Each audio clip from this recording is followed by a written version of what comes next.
Hello दोस्तों, स्वागत है आप सभी का आपके अपने यूट्यूब चैनल वंदना स्टडी क्लासेस में। आज हम करने वाले हैं एक बहुत ही इम्पॉर्टेंट टॉपिक, मूल्यांकन।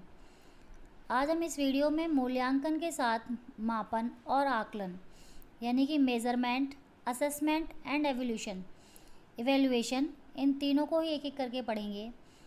फ्रेंड्स, ये ऐसा टॉपिक है कि आप कोई भी टीचिंग एग्ज़ाम की तैयारी कर रहे हों तो यहाँ से आपको क्वेश्चन डेफिनेटली देखने को मिलेगा। चलिए तो स्टार्ट करते हैं। अभी तक आप चैनल से नहीं जुड़े हैं तो वंदना स्टडी क्लासेस के नाम से चैनल है, चैनल को सब्सक्राइब कर लें। वीडियो को लास्ट तक देखिएगा। अगर वीडियो अच्छी लगे तो वीडियो को लाइक कीजिएगा। यदि वीडियो के बारे में कोई कमेंट या कोई सजेशन है तो वो भी ज़रूर दीजिएगा। तो चलिए स्टार्ट करते हैं। सबसे पहले पढ़ेंगे हम मापन। मापन क्या है? मेज़रमेंट। मापन अंक प्रदान करने या नंबर प्रदान करने की एक प्रक्रिया होती है। मापन अंक प्रदान करने या नंबर देने की एक प्रक्रिया मापन होती है। किसी वस्तु, किसी व्यक्ति के गुणों या विशेषताओं को मात्रात्मक रूप में प्रकट करना ही मापन कहलाता है। किसी वस्तु, विषय या व्यक्ति के गुणों, विशेषताओं या अवगुणों को मात्रात्मक रूप में, मतलब अगर हम संख्या के रूप में किसी चीज़ को बता रहे हैं तो वो मापन कहलाएगा। मापन मूल्यांकन का ही भाग है। मापन जो है मूल्यांकन का ही भाग है, जो प्रतिशत, मात्रा, अंकों, मध्यमान, औसत आदि के द्वारा व्यक्त किया जाता है। मापन जो हमेशा नंबर में दिया जाता है, ध्यान रखिएगा। जैसे किसी बच्चे का, अगर हम कोई बच्चा पढ़ रहा है तो अगर उसके टेस्ट में या उसके एग्ज़ाम में नंबर आ रहे हैं तो अगर जो भी नंबर आ रहे हैं उसके, तो ये क्या हुआ? उसका मापन हुआ, क्योंकि हम उसको नंबर में व्यक्त कर सकते हैं।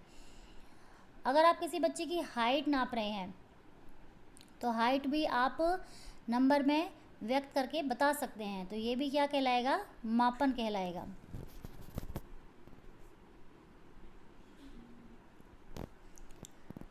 मापन जो है, मापन में केवल अंक प्रदान किए जाते हैं, ध्यान रखिएगा।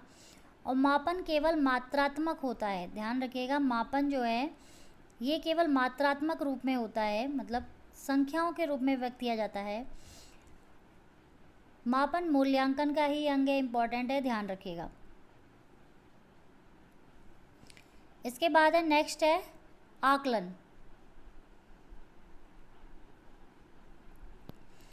किसी व्यक्ति, विषय के बारे में जानकारी प्राप्त करने, समीक्षा करने और उपयोगी करने के तरीकों को आकलन या असेसमेंट कहते हैं। किसी भी व्यक्ति या किसी वस्तु या किसी विषय के बारे में हम कोई जानकारी इकट्ठा करते हैं, उसकी समीक्षा करते हैं और उसे उपयोग करने के तरीकों को आकलन कहते हैं। आकलन का उद्देश्य होता है जहां आवश्यक हो सुधार किया जा सके। आकलन का सबसे इम्पॉर्टेंट ये तथ्य यही होता है कि आकलन करते समय जहां आवश्यक हो वहां पे सुधार किया जा सके। यह टीचिंग लर्निंग प्रोसेस के दौरान निरंतर चलने वाली प्रक्रिया है। यह जो है टीचिंग लर्निंग प्रोसेस के दौरान एक निरंतर चलने वाली प्रक्रिया है आकलन। ये ध्यान रखिएगा, इम्पॉर्टेंट है ये।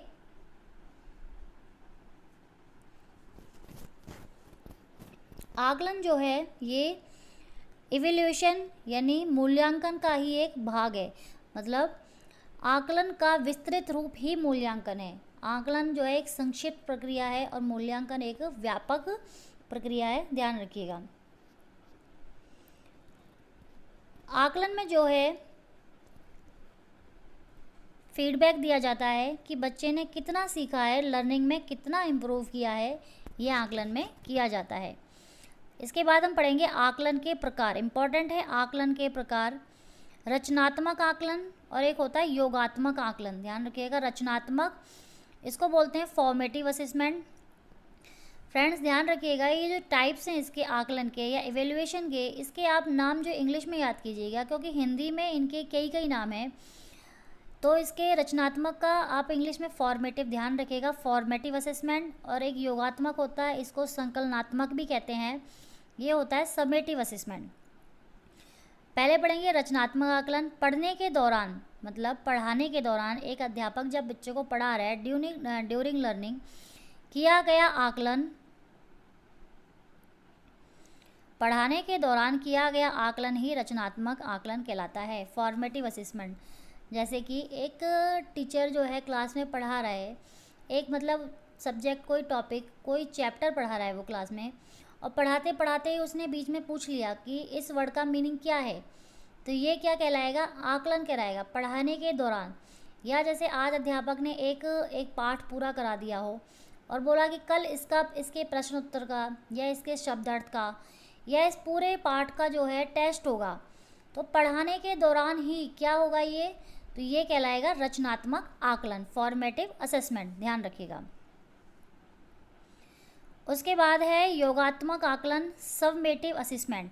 सबमेटिव असेसमेंट होता है वर्ष के अंत में किया जाने वाला आकलन। वर्ष के अंत में मतलब जैसे कि जो हमारी वार्षिक परीक्षाएं होती हैं स्कूलों में, आप देखते हैं, या अर्धवार्षिक परीक्षाएं होती हैं, जैसे 6 महीने बच्चे को पूरा पढ़ाया, टीचरों ने सिखाया और उसके बाद उनका परीक्षाएं हुई, तो वो कहलाती हैं योगात्मक या सबमेटिव असेसमेंट।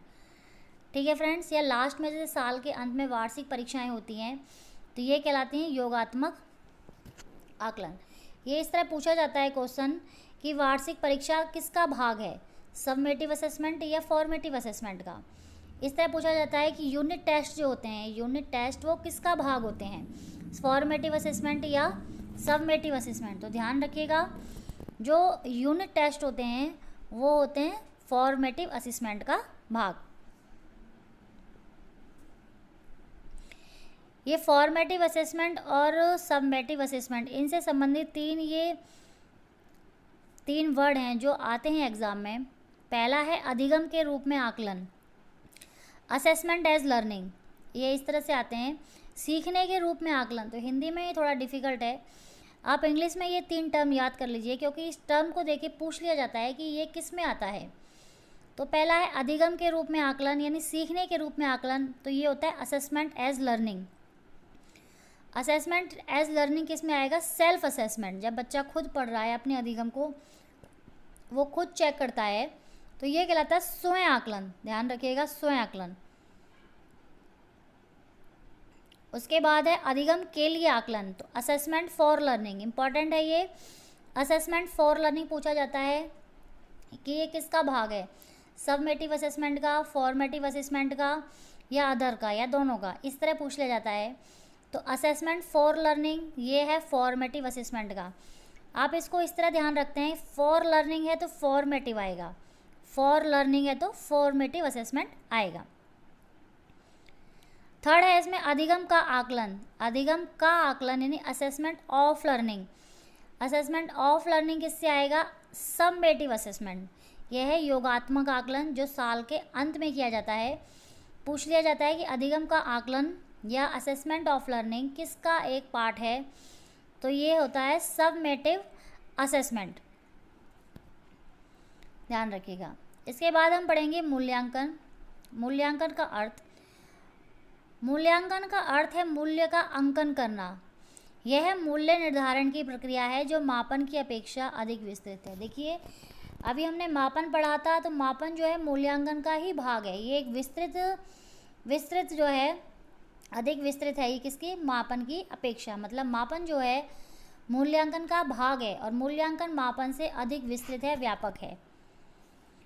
मूल्यांकन एक विस्तृत एवं निरंतर चलने वाली प्रक्रिया है। मूल्यांकन, ध्यान रखिएगा, ऐसा नहीं है कि आपके बच्चे के जब यूटी होते हैं, यूनिट टेस्ट हो, या उसकी वार्षिक परीक्षा हो, या उसकी अर्धवार्षिक परीक्षा हो, तो ही मूल्यांकन होता है। नहीं, मूल्यांकन एक निरंतर और विस्तृत, मतलब पूरा जब से बच्चा क्लास में जाता है और पूरी साल जब उसका वार्षिक परीक्षाएं होती तब तक उसका निरंतर उसका जो है मूल्यांकन होता रहता है।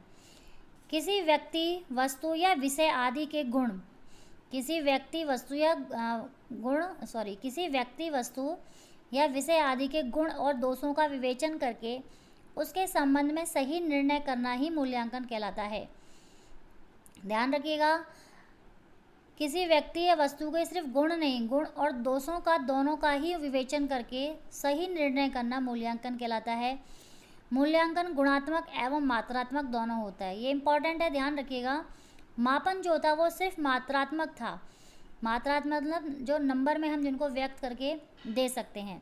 लेकिन गुणात्मक होता है जो नंबर में व्यक्त नहीं किया जाता, जैसे बच्चे का व्यवहार, मतलब बच्चा स्कूल में कैसा व्यवहार कर रहा है, इस तरीके को ये हम आगे पढ़ेंगे। ये व्यक्त करना ये कहलाता है गुणात्मक एवं मात्रात्मक। तो मूल्यांकन जो है गुणात्मक और मात्रात्मक दोनों ही होता है। नेक्स्ट है मूल्यांकन प्रक्रिया के पद या सोपान। ये मूल्यांकन प्रक्रिया है, प्रक्रिया के पद यानी उसके चरण, स्टेप हैं इसके। तो सबसे पहला है मूल्यांकन के उद्देश्यों का चयन और निर्धारण करना। सबसे पहला है मूल्यांकन के उद्देश्यों, मतलब उसके उद्देश्यों का चयन किया जाता है और उसका निर्धारण किया जाता है। उसके बाद है अधिगम अनुभवों को प्रदान करना, मतलब बच्चे को अधिगम सीखने के लिए अनुभव प्रदान करना। मतलब सबसे पहले मूल्यांकन के उद्देश्य निर्धारित किए जाते हैं कि बच्चों को क्या सिखाया जाना है पूरे वर्ष भर, क्या उनका मतलब किस हिसाब से मूल्यांकन। उसके बाद अधिगम अनुभवों को प्रदान करना। अधिगम अनुभवों को प्रदान करने का मतलब है कि बच्चे को सिखाया जाता है, हमें जिस चीज़ का मूल्यांकन करना है पहले वो बच्चे को सिखाई जाती हैं, पूरे साल उसको अधिगम करवाया जाता है। फिर है नेक्स्ट मूल्यांकन प्रविधियों का चयन करना, मतलब जो हमें मूल्यांकन करना है वो हमें मूल्यांकन के लिए कौन सा प्रकार या कौन सी प्रविधि, किस विधि से उसका मूल्यांकन करना है, तो इसका चयन किया जाता है। फोर्थ है मूल्यांकन प्रविधियों का प्रयोग और परमाणु, ये परमाणु नहीं परमाणु है। मूल्यांकन प्रवृत्तियों का प्रयोग और प्रमाणों का लेखा जोखा करना, मतलब मूल्यांकन की जो प्रवृत्तियां हैं उनका प्रयोग किया जाता है, बच्चे का मूल्यांकन किया जाता है और उसका लेखा जोखा तैयार, मतलब उसका जो रिजल्ट आता है उसका लेखा जोखा तैयार किया जाता है। नेक्स्ट है प्राप्त परिणामों की व्याख्या करना और सामान्यीकरण करना, मतलब जो परिणाम निकल के आए हैं उनकी व्याख्या करना और देखना कि कहाँ कमी रह गई है बच्चे का, मतलब परिणाम का क्या कारण है। तो ये है मूल्यांकन के चरण। अब हम करेंगे मूल्यांकन की विशेषताएं, मोस्ट इंपॉर्टेंट है, यहाँ से एक क्वेश्चन डेफिनेटली आपको एग्जाम में देखने को मिलेगा विशेषताओं से। सबसे पहली विशेषता है वैधता यानी वैलिडिटी। यहाँ वैधता का अभिप्राय है कि मूल्यांकन निर्धारित पाठ्यक्रम पर आधारित होना चाहिए, मतलब कि बच्चे को जो निर्धारित जो आपने मूल्यांकन से शुरू में ही आपने जो निर्धारित किया था पाठ्यक्रम, वो परीक्षा उसी पर आधारित होनी चाहिए। ऐसा नहीं है कि आपने बच्चे को, मान लीजिए उदाहरण, आपने बच्चे को 2 का टेबल कराया और आप जब मूल्यांकन करने लगें, परीक्षा लेने लगें, तो आप उसको 6 का टेबल दे दें, तो ऐसा नहीं होना चाहिए। अर्थात जिस उद्देश्य के लिए परीक्षण तैयार किया गया है, यदि वह इसकी पूर्ति करता है तो ऐसा परीक्षण वैध होगा। ध्यान रखिए यहाँ होगा वैध होगा। ये होता है वैधता, वैलिडिटी। सेकंड इसकी विशेषता है विश्वसनीयता यानी रिलायबिलिटी होता है। बार बार जांच करने पर भी परिणामों में अंतर नहीं आना चाहिए, मतलब बार बार विश्वसनीयता का होगा कि बार बार, मतलब अगर आप एक बार आपने एक पेपर चेक किया तो उसमें भी वही उसके मार्क्स आ रहे हैं, वही सब कुछ ठीक आ रहा है। आपने सेकंड टाइम आपने या किसी और परीक्षक ने चेक किया तब भी वही परिणाम आ रहा है, तो ये होता है विश्वसनीयता। मतलब बार बार अगर कोई बार बार चेक करे, आप चेक करें, आपसे कोई और दूसरा चेक करे, तो परिणामों में अंतर नहीं आना चाहिए, एक रूपता होनी चाहिए, तो ये होता है विश्वसनीयता। फिर है नेक्स्ट है वस्तुनिष्ठता यानी ऑब्जेक्टिविटी। जब परीक्षा का व्यक्तिगत निर्णय प्राप्त अंकों को प्रभावित नहीं करता तो वस्तुनिष्ठता कहलाता है। मतलब परीक्षा का व्यक्तिगत निर्णय, मतलब जैसे ऑब्जेक्टिव टाइप क्वेश्चन होते हैं, आप देख लीजिए आप एक क्वेश्चन के आपको 4 ऑप्शन मिलते हैं, उसका एक आंसर सही होता है, तो वो परीक्षा चाहे आप चेक करें या दूसरा कोई चेक करे या तीसरा कोई चेक करे, उसका आंसर वही होगा। मतलब किसी व्यक्ति का उसमें विशेष किसी व्यक्ति का निर्णय का, किसी व्यक्ति का उस पर पर्सनल जो है प्रभाव नहीं पड़ेगा। ऐसा नहीं है उस प्रश्न का उत्तर अगर मैं दे रही हूँ तो कुछ और हो, आप दे रहे हैं तो कुछ और हो, या कोई और तीसरा बंदा दे रहा है तो कुछ और हो, नहीं, कोई भी उस प्रश्न का उत्तर दे रहा है तो वही होना चाहिए, तो ये होता है वस्तुनिष्ठता। नेक्स्ट है विवेककारिता, डिफरेंशिएशन। मूल्यांकन पत्र का निर्माण छात्रों की व्यक्तिगत विविधताओं को ध्यान में रखकर किया जाना चाहिए। जब भी आप मूल्यांकन के लिए मतलब परीक्षा ले रहे हैं, उसका मूल्यांकन करेंगे तो वो हमेशा इस तरह होना चाहिए कि उसमें व्यक्तिगत, अगर आपकी क्लास में मान लीजिए 25 बच्चे हैं या 30 बच्चे हैं, तो आपको जो पेपर बनाना है, परीक्षा बनानी है, वो उन 30 बच्चों का ध्यान रख कर ही बनानी है। क्योंकि 30 के 30 बच्चे, ऐसा नहीं है कि 30 के 30 बच्चे एक समान हो, एक जैसा ही सबका माइंड हो, सबकी सब एक जैसे ही पढ़ने में हो, ऐसा नहीं हो सकता। कुछ बच्चे बहुत इंटेलिजेंट होते हैं, कुछ एवरेज होते हैं, कुछ डाउन होते हैं। तो जो प्रश्न पत्र बनाना है आपको, वो सबको देखकर ही बनाना है। ऐसा नहीं है कि आप प्रश्न पत्र बना रहे हो तो बहुत अच्छे लेवल के प्रश्न डाल दें जो उसमें कुछ बच्चे कर लें और कुछ उसको बिल्कुल भी ना कर पाएँ। तो इस तरह नहीं होना चाहिए। तो ये होता है विभेदकारिता, डिफरेंशिएशन। नेक्स्ट है व्यापकता, ब्रॉडनेस।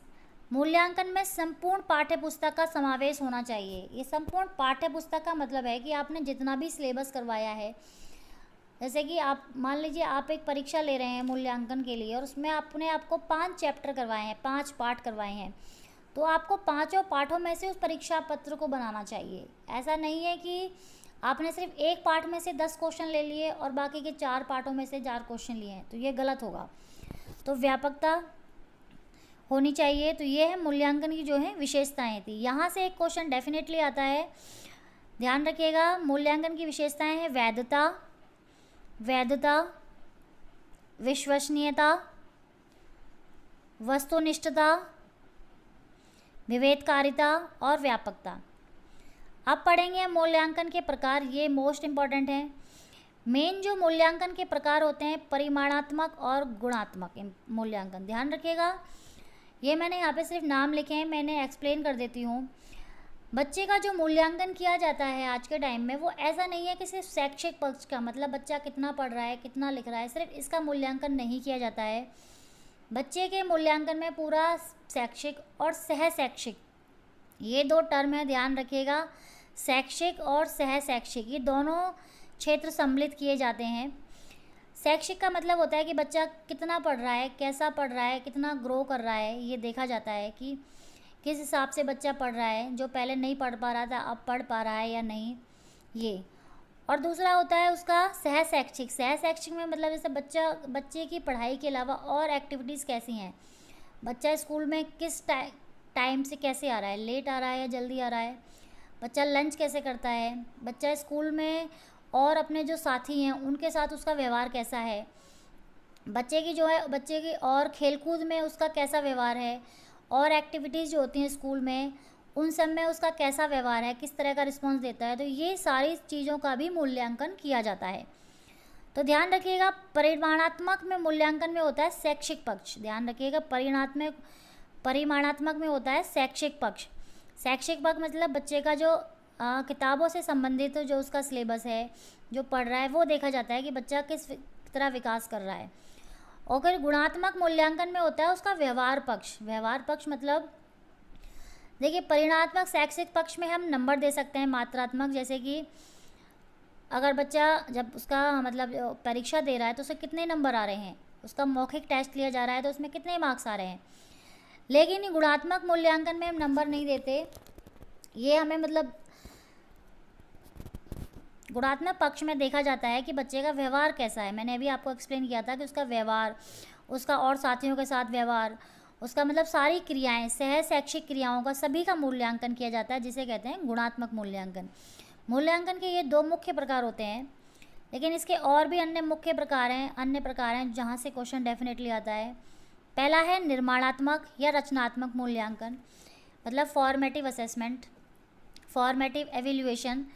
ये होता है टीचिंग लर्निंग प्रोसेस के दौरान, मतलब ड्यूरिंग टीचिंग लर्निंग प्रोसेस। जब आप बच्चे को क्लास में, कक्षा में पढ़ा रहे हो, डेली कोई पाठ करा रहे हैं, कुछ पढ़वा रहे हैं, कुछ समझा रहे हैं, उसके दौरान आप उसका टेस्ट लेते रहें बीच बीच में। बच्चे को खड़ा करके पूछ लिया कि इसका अर्थ क्या होता है, बच्चे से चैप्टर रीड करवाया, या फिर पाठ पढ़ा के आपने अगले दिन उसका टेस्ट ले लिया। ये होते हैं निर्माणात्मक या रचनात्मक मूल्यांकन, जिसको कहते हैं फॉर्मेटिव एवेल्युएशन। सेकंड है योगात्मक या संकलनात्मक मूल्यांकन, सबमेटिव एवेल्यूशन। ये होता है वर्ष के अंत में जब बच्चे के परीक्षाएं, अर्धवार्षिक या वार्षिक परीक्षाएं जो होती हैं वो होती हैं सबमेटिव एवेल्यूशन। सत्र के अंत में होने वाला जिसके आधार पर बच्चों को मार्क्स या ग्रेड दिए जाते हैं, यह कहलाता है योगात्मक या संकलनात्मक मूल्यांकन। इसके बाद है थर्ड, निदानात्मक मूल्यांकन, डायग्नोस्टिक एवेल्युएशन। ये होता है कि बच्चों की कठिनाई व असफलता के कारण ढूंढने हेतु किया जाने वाला मूल्यांकन। मतलब आप क्लास में बच्चों को पढ़ा रहे हैं, आपकी क्लास में 30 बच्चे हैं, 40 बच्चे हैं, और आपको लग रहा है कि ये 2-3 बच्चे या कोई एक बच्चा बहुत ही ज़्यादा जो है डल है, मतलब सबसे पीछे है, तो आप उसके पहले उसका मूल्यांकन करेंगे ये पता लगाने के लिए उस बच्चे को मतलब कहाँ पे समस्या आ रही है जो वो और बच्चों से पिछड़ा हुआ चल रहा है। तो ये कहलाता है निदानात्मक या डायग्नोस्टिक इवेल्युएशन। और सबसे लास्ट है सतत एवं व्यापक मूल्यांकन। मोस्ट इंपॉर्टेंट है सतत एवं व्यापक मूल्यांकन। ये होता है continuous and comprehensive evaluation. Continuous का मतलब आप समझते हैं लगातार, मतलब बच्चे की कक्षा में प्रवेश से लेके और उसके अंत तक, मतलब उसकी परीक्षा लास्ट वार्षिक परीक्षा के अंत तक उसका लगातार उसका मूल्यांकन किया जाता है। और कॉम्प्रिहेंसिव मतलब व्यापक स्तर पर उसका मूल्यांकन किया जाता है। तो ये कहलाता है सतत एवं व्यापक मूल्यांकन, कॉन्टिन्यूअस एंड कॉम्प्रिहेंसिव एवेल्यूशन। इसको CCEE भी कहते हैं शॉर्ट टर्म में, जो बहुत इंपॉर्टेंट है, ध्यान रखिएगा। तो फ्रेंड्स, ये था आज की वीडियो में मूल्यांकन, मापन और इवेल्युएशन से संबंधित टॉपिक। फ्रेंड्स, वीडियो कैसी लगी? अच्छी लगे तो लाइक कीजिएगा। आप अगर वीडियो के बारे में या किसी टॉपिक के बारे में कोई सजेशन या कमेंट है तो मुझे ज़रूर कमेंट बॉक्स में लिखिएगा। चैनल को सब्सक्राइब नहीं किया है तो वंदना स्टडी क्लासेस के नाम से चैनल है, चैनल को सब्सक्राइब कर लीजिएगा। आपके चैनल को देखने, आपके सब्सक्राइब करने से, आपके लाइक करने से मुझे मोटिवेशन मिलता है ताकि मैं आपके लिए और अच्छी वीडियो लेके आ सकूं। आज के लिए इतना ही। Thank you, take care, bye bye.